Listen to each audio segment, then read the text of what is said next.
das macht man halt so. Alles macht man halt so. Und wenn man selber entscheiden könnte, wenn man frei schauen würde, würde man ganz andere Sachen machen. Man würde auf ganz andere Sachen kommen, auf neue Ideen und so. Und die Sachen werden uns wie so gekappt, wenn wir uns das nicht zurückerobern. Also bei allem, wenn wir so hören, wie wir leben oder was wir teachen oder was wir lernen, wie wir arbeiten, wir hören so viel, aber das macht man nicht so. Man gibt nicht so Satsang oder man gibt nicht so Sessions. Man muss doch das so machen. Aber wir spüren was anderes, also unser Instinkt, unsere Intelligenz, was neu auszuprobieren, uns zu entfalten, ist viel, viel stärker geworden durch die vielen Jahre, wo wir nicht mehr drauf hören, auf das macht man so. Und wir wollen da ermutigen oder mal auf dieses Thema zeigen, dass wir alle sehr, sehr geprägt sind durch unsere Eltern und durch die Gesellschaft und wir eigentlich nur versucht haben, da reinzupassen und uns dann aber auch fragen müssen, es ist ja logisch, dass wir unglücklich sind oder unser Potenzial nicht leben, wenn wir das leben, was die Masse sagt, das macht man so.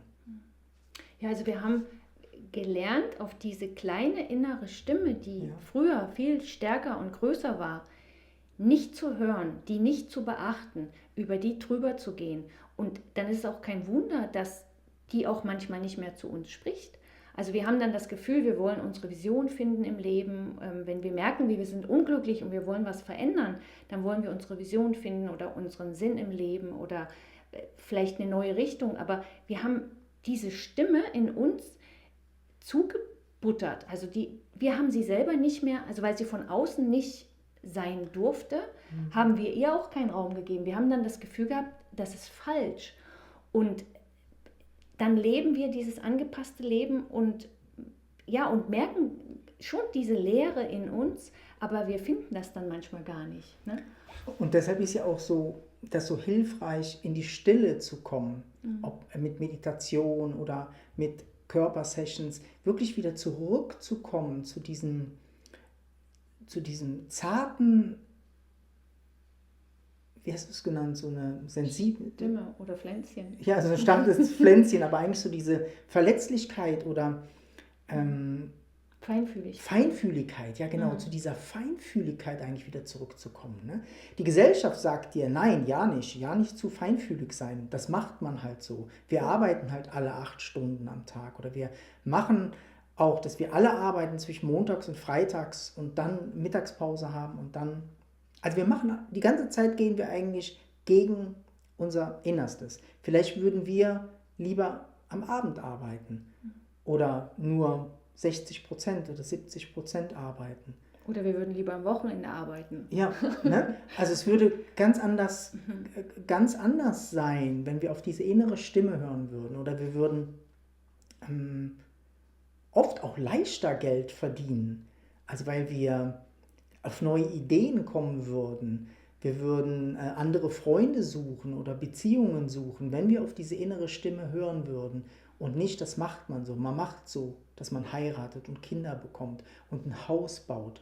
Was wollen denn alle mit den vielen Häusern?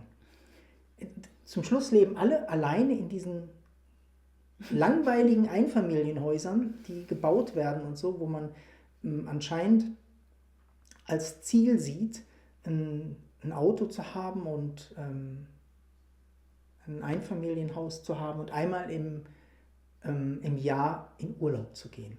Immer wenn alle gehen. Ja, genau, in den Ferienzeiten oder so. Ja. Ne? Das ist das macht man so. Ja. Ne? Und wenn ihr euch auch, oder wenn du dich auch fragst, so dieses, will ich das eigentlich? Will ich das, was alle machen? Ist das wirklich in mir angelegt? Und dann kommst du irgendwo dahin, wo du dir einfach mal den Raum gibst, vielleicht das nicht mehr zu machen. Vielleicht einfach zu sagen, nee, was hat es mir gebracht, die 30, 40, 50 Jahre? Vielleicht mache ich den Rest meines Lebens, höre ich wieder auf meine innere Stimme oder versuche mich zurückzuerinnern zu dem, was wollte ich eigentlich? Oder wo spüre ich Ungerechtigkeit im Leben? Wo fühle ich mich wohl und wo nicht wohl? Das sind alles so Sachen, die kann dir keiner abnehmen. Da musst du nach innen forschen und den Mut haben, das wie so auszusprechen. Und wir begleiten immer mehr Menschen, die diese Stimme eigentlich wie wieder hören wollen oder diese Verbindung, sich zurückzubesinnen zu dem, was sie eigentlich hier wollen, wie sie leben wollen. Und du bist nicht alleine damit. Es sind viele Menschen, die sich im Moment zurückbesinnen auch.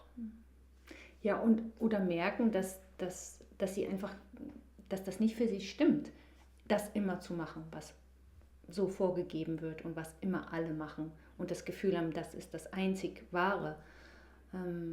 Ja, und ich finde auch, man muss das ja nicht gleich sein ganzes Leben verändern, weil das ist dann oft immer so dieses, oh, das schaffe ich so, das geht ja gar nicht und so, wenn ich das könnte, was ich wollte, dann würde ich nicht mehr arbeiten, dann würde ich das und so. Es reicht ja schon, wenn du überhaupt mal anfängst, was würde ich denn vielleicht heute anders machen als sonst oder was will ich denn wirklich?